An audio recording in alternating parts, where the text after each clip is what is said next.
Hey guys, what's up? It's me, MC Matador here, and today, after 4 long weeks, oh god, I want to bring you the top 10 coasters that I want to reevaluate. So, I'll get into a little context after I say this, but just like, I've just vanished off the face of the earth and YouTube. I just realized that I haven't been having as much fun with it, and I've also had to do other things. Been working more often to support the family. We've been babysitting kids to do the exact same thing.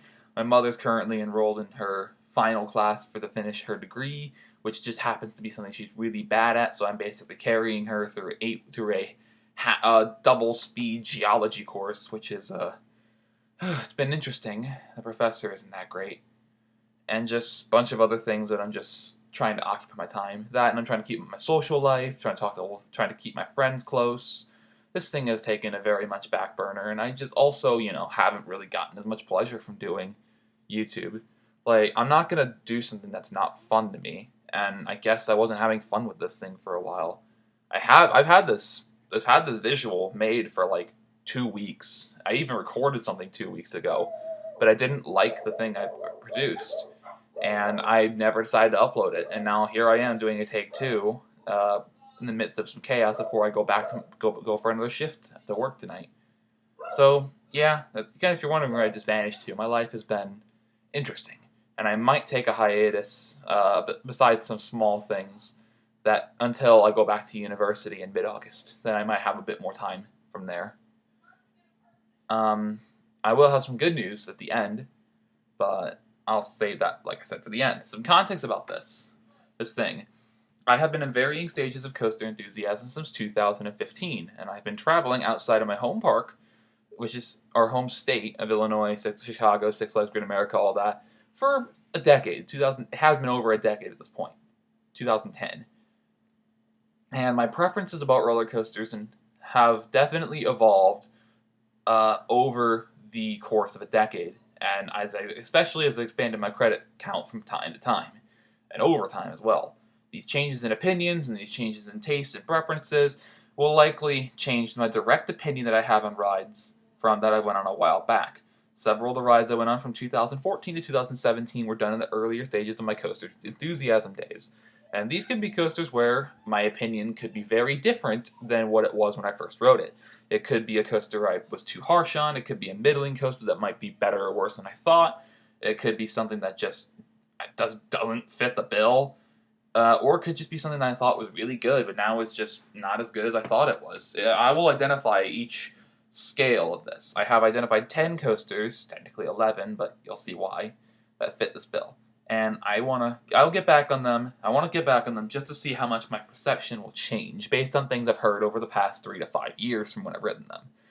And I will be ranking these coasters from worst perceived to best. So on my master list, I will be going from the lowest position to the highest, and you will see a very large range of spots covered. Mostly towards one side, but still. So I want to go to number 10, the Boss at Six Flags St. Louis, a massive CCI wooden coaster I rode, much like every other future entry from Six Flags St. Louis, because this park was definitely a scuff trip of mine. I rode this back in August 2015, so it's been almost 5 years since I've been on it. I remember it being a relentlessly rough ride with absolutely no redeeming value. And it's been 5 years since I last went on the Boss. I feel like sometimes I just can't help but think that I was a little too harsh on it. I've heard that. I mean, I know it's not supposed to be good. It's not a well received CCI because it focuses more on speed rather than forces, and definitely does run on the rougher side. But I think I may have been too harsh on it.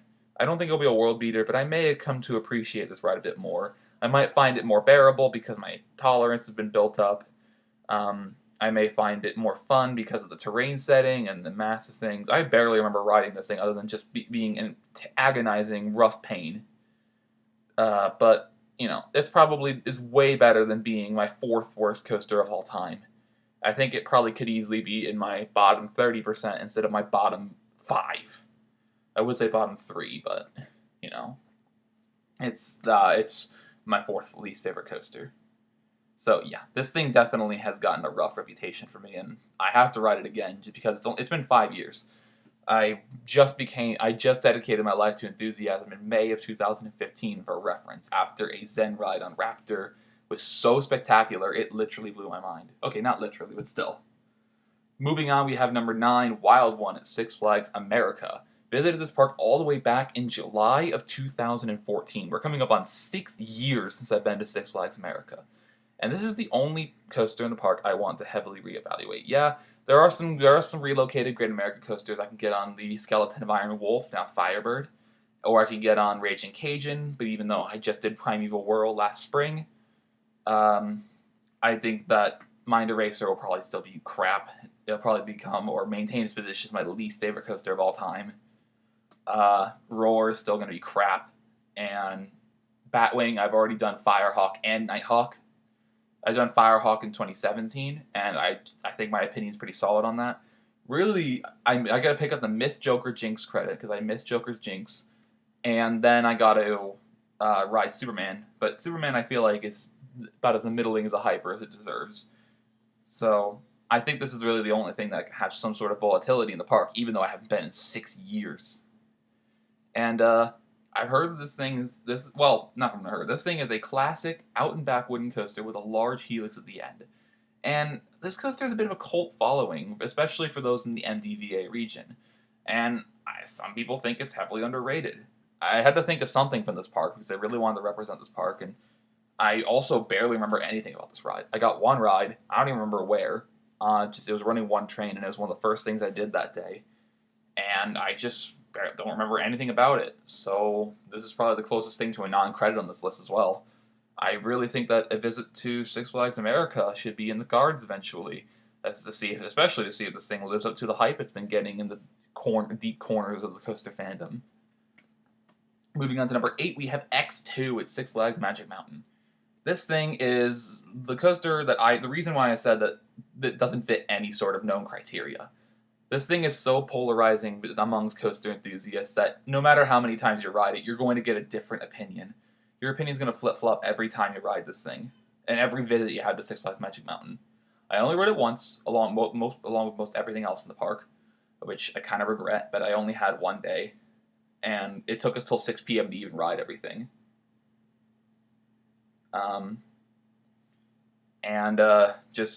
I didn't even ride in the front. I rode it in the inside seat, second or third row. I think it was third.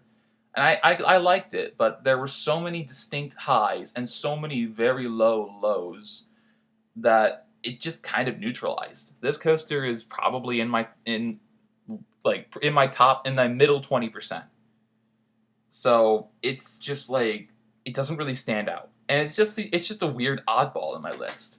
I really want to ride it again to see if I can even attempt to get my opinion to kind of flatline, to just get a concise opinion of this thing. Whether I go with a popular opinion or go with a seemingly popular opinion that this thing is good and worthy of praise, or if I choose to be a bit of a black sheep and say that the thing is awful and a complete waste of your time. Okay, maybe not that. You have to experience it, but I can end up being. I know my brother, who's been to Magic Mountain two or three times, absolutely avoids X2. He does not like it in the slightest, and I didn't heed his warning because I wanted the credit, but I left this coaster having more questions than when I got on. And I really want my opinion to try and lose momentum and settle on a center of mass, wherever that may be.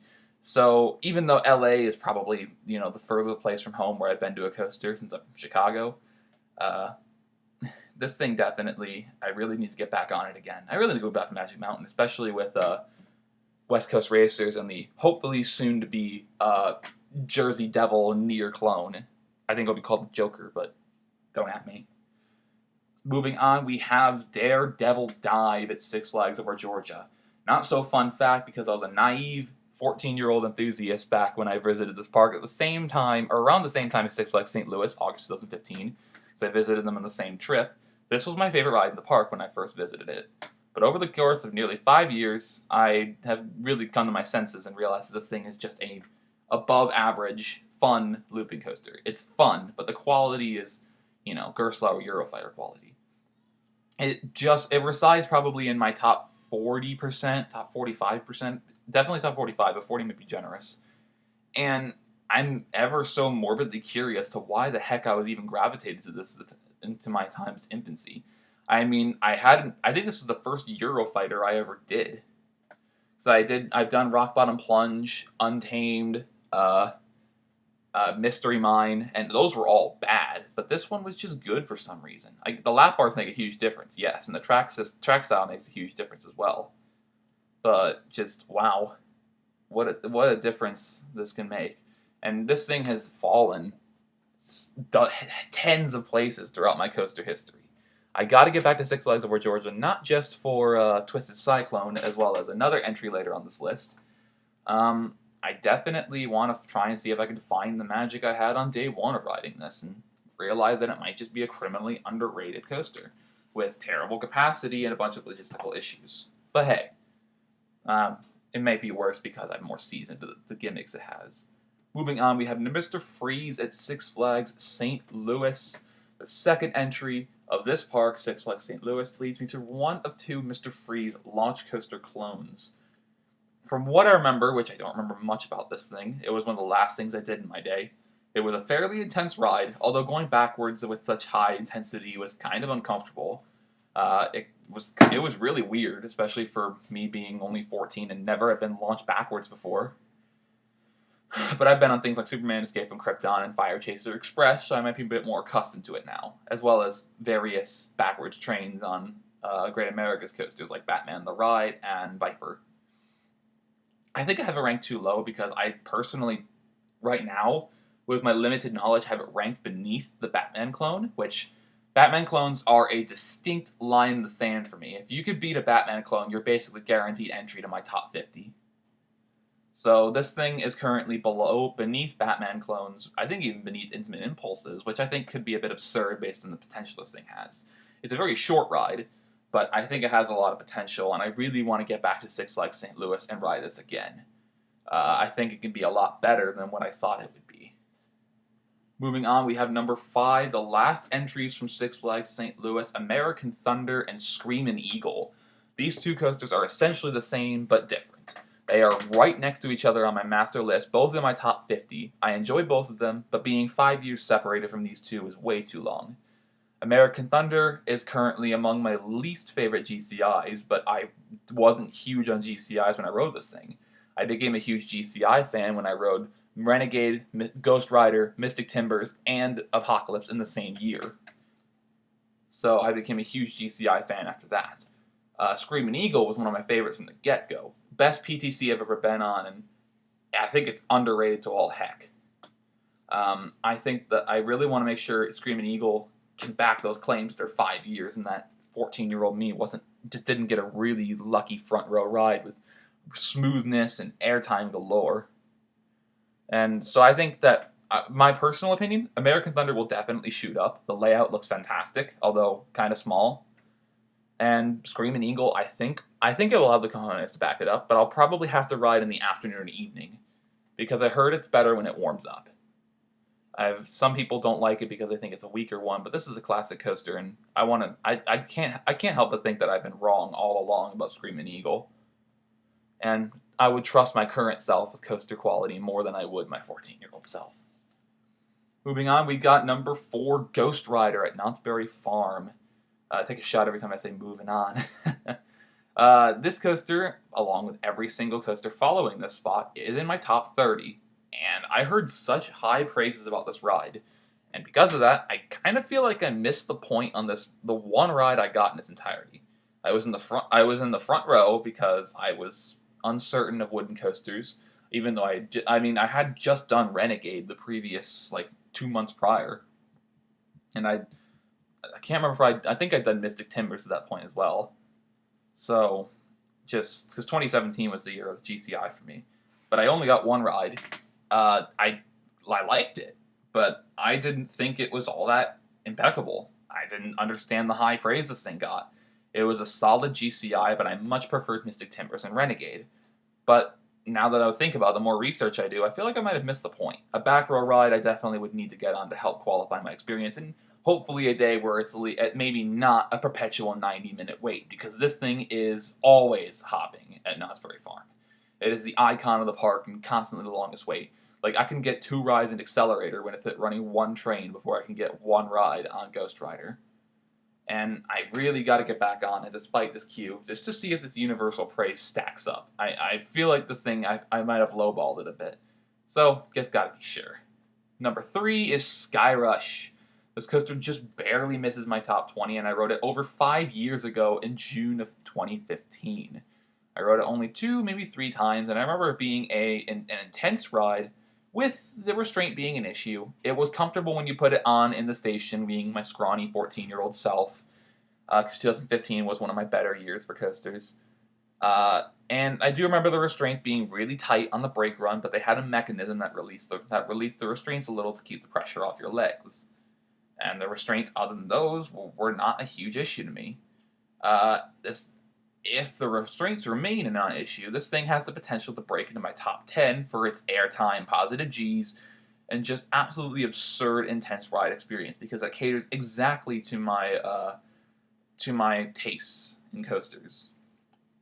If this thing develops a problem with me, if I have bad blood with the relationship or with the restraints, this thing will definitely sink lower, much lower. Like, I think this thing is about number 22 right now in my overall list, and I think that this thing will sink definitely to the heights of Superman the Ride at Six Flags New England, which there are some coasters that crush it that really shouldn't be. Superman the Ride is a perfect layout, hampered by absolutely awful restraints, and the restraints are so bad, it single-handedly knocks it down about 500% of its value.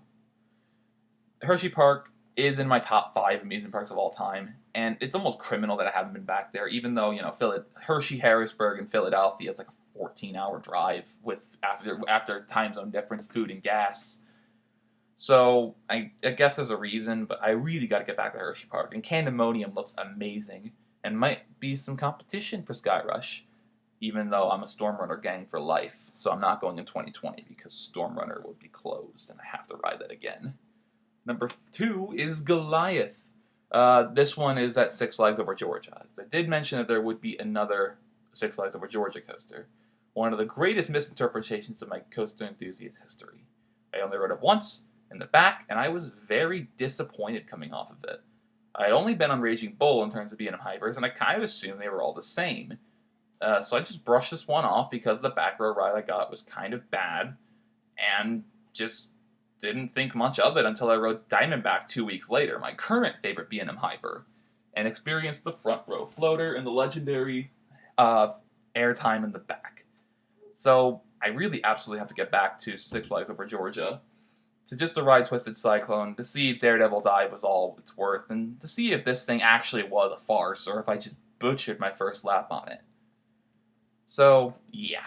And number 1, this coaster is currently in my top 10, and I have not ridden it in 6 years. If you've seen my finale to my Bonanza series, especially for the 28, or to the Calamity series especially, you will know that I really have to get back on Iron Rattler.